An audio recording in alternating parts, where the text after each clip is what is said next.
Et ce matin, nous accueillons Bud Gilroy, le président du Tahiti Cruise Club. Bonjour.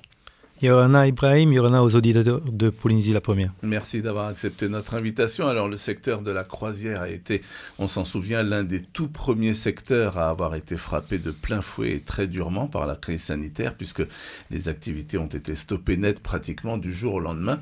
Alors, aujourd'hui, première question, est-ce que vous avez un peu plus de visibilité par rapport à la reprise ? Alors, tout à fait, on a tout d'abord nos 3 compagnies locales qui tournent de manière continue chez nous. Donc, on a le Paul Gauguin qui va, lui, reprendre ses activités le 28 août.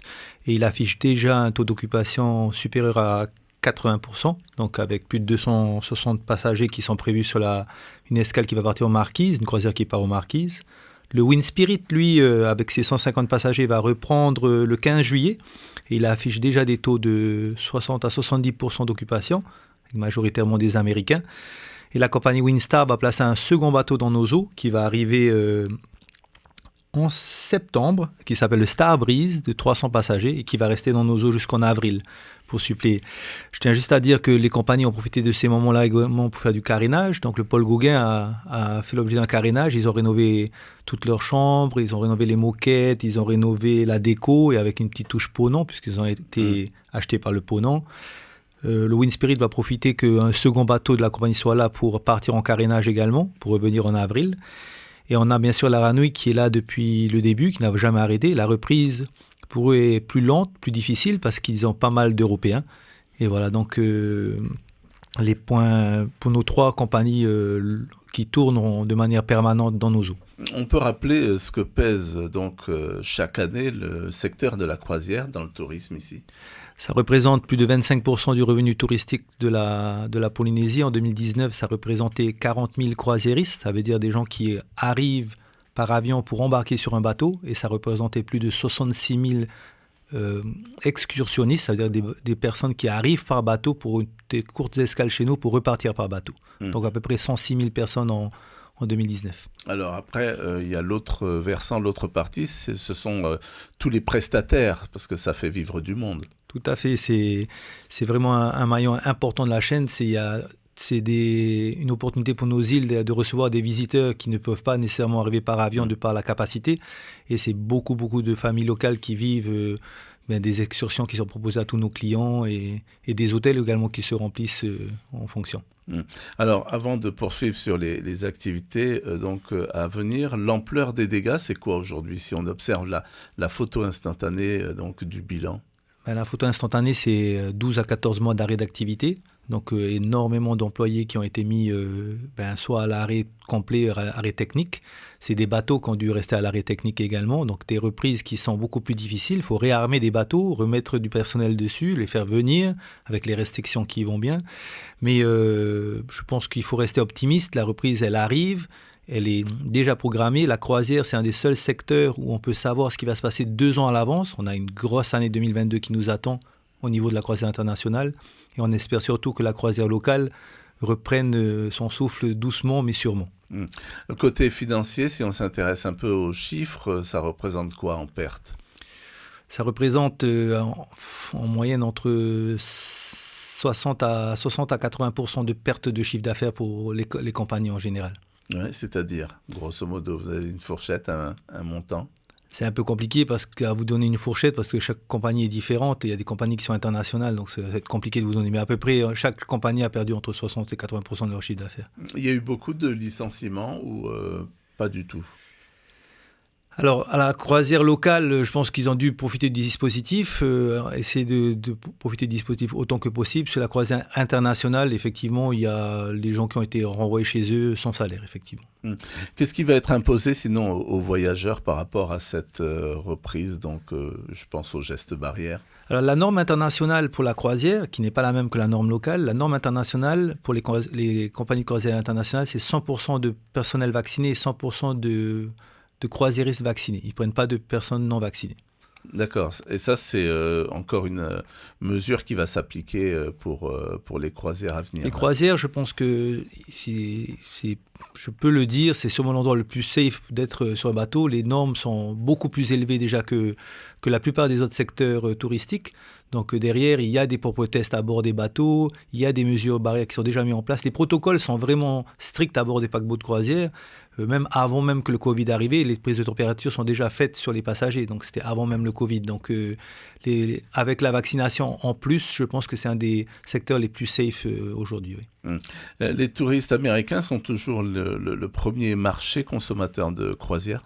Ah, tout à fait. Pour notre croisière locale, effectivement, c'est on va dire 70 à 90% de notre activité, même si les Européens sont présents sur l'Aranui, qui est un peu plus cette croisière d'expédition avec une aventure derrière à vivre. Alors, dans la zone, sinon, est-ce que le fait que bon nombre de pays n'ouvrent pas encore leurs frontières, même leurs ports, ça représente un handicap majeur ?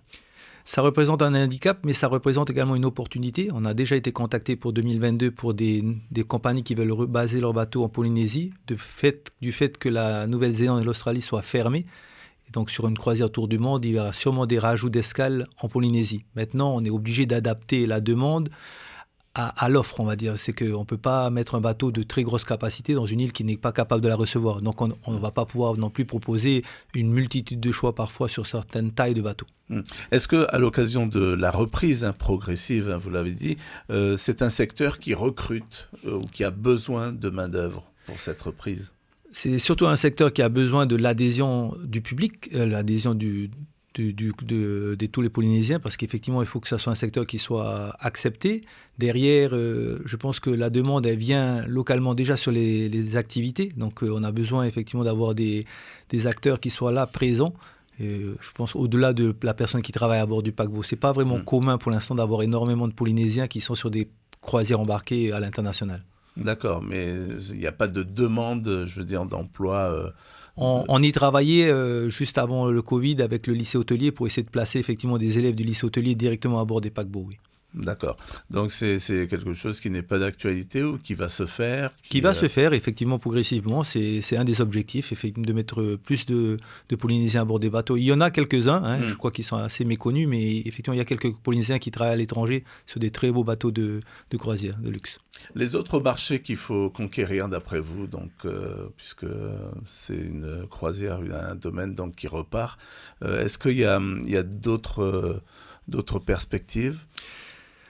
Conquérir de nouveaux marchés, moi je ne parlerai pas vraiment de marché en termes de pays, je parlerai plus sur marché en termes de taille. On est en train d'essayer de voir pour avoir des bateaux de plus petite capacité, des 50 passagers, donc ça veut dire on vise un peu plus du luxe et effectivement essayer de ramener vers nous les bateaux de 150 passagers et 200 passagers, c'est vraiment notre cœur de cible. Alors ce qui fait que ce sera à portée de, j'allais dire n'importe quelle bourse, en tous les cas ce sera donc accessible au plus grand nombre.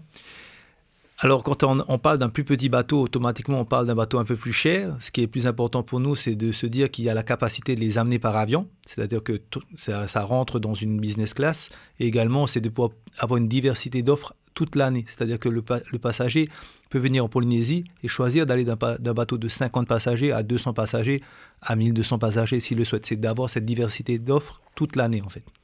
Alors, comment sont choisies les escales Les escales sont choisies en fonction de, tout d'abord, combien de personnes on doit mettre en tour.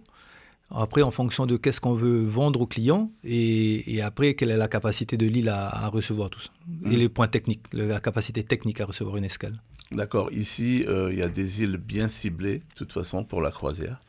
Alors aujourd'hui, il y a peut-être une dizaine d'escales qui tournent de manière régulière. Et il y a 3 principales escales qui sont Tahiti, Moorea et Boura, de par leur capacité à recevoir un peu plus de monde, effectivement. Alors, aux prestataires de services, qu'est-ce que vous dites là, ce matin, qui se préparent, ça va reprendre ? Je leur dirais tout d'abord merci de toujours être là et d'y croire. La confiance, c'est important et la reprise, elle arrive. Et on a encore de belles années devant nous et je pense que la croisière va reprendre doucement mais sûrement. Mm. Donc, alors, sinon, est-ce que l'occasion de participer à des salons, c'est important pour la croisière? Ici, on a vu qu'il y a des salons internationaux qui s'organisent notamment aux États-Unis. C'est une vitrine importante. C'est très très important pour la destination d'être présente et je remercie par la même occasion Tahiti Tourisme et le ministère du Tourisme. On participe au prochain salon international de la croisière en septembre à Miami. Il y a beaucoup de pays qui ne seront pas présents de par la fermeture de leurs frontières. Je tiens à vous rassurer, Tahiti sera présent grâce au concours de Tahiti Tourisme et du ministère du Tourisme. Et on sera là pour dire que nous sommes ouverts, nous sommes prêts à les accueillir. Et effectivement, déjà en vue de la reprise dans les hôtels, Tahiti est ouvert aux touristes. D'accord, donc malgré cette crise, on ne peut pas dire que le produit Tahiti, entre guillemets, a été boycotté ou alors boudé par de grandes compagnies. Non, pas du tout. Je pense que Tahiti, c'est ce qu'on appelle un marquee destination. C'est quand les gens veulent coucher ça sur leur liste. Ça l'a toujours été, ça le sera toujours. Et derrière, également le fait, avec cette crise du Covid, je pense que les gens recherchent plus d'authenticité, un endroit un peu plus exclusif, on va dire. Et donc, on reste toujours en haut de la destination recherchée. Sinon, la concurrence pour la croisière, c'est quoi? Parce que les vols ont reprennent progressivement, mais l'avion, c'est pas une réelle concurrence. Non, l'avion, c'est un vecteur de déplacement pour nos clients, donc c'est un vecteur très important. Donc, plus de destinations s'ouvrent, plus ça nous permet d'atteindre des passagers qui peuvent venir sur nos bateaux, au contraire. Merci beaucoup, Bud Gilroy, d'avoir accepté notre invitation ce matin. Je rappelle que vous êtes le président du Tahiti Cruise Club. On aura noté cette date, 28 août, pour la reprise du Paul Gauguin. Merci.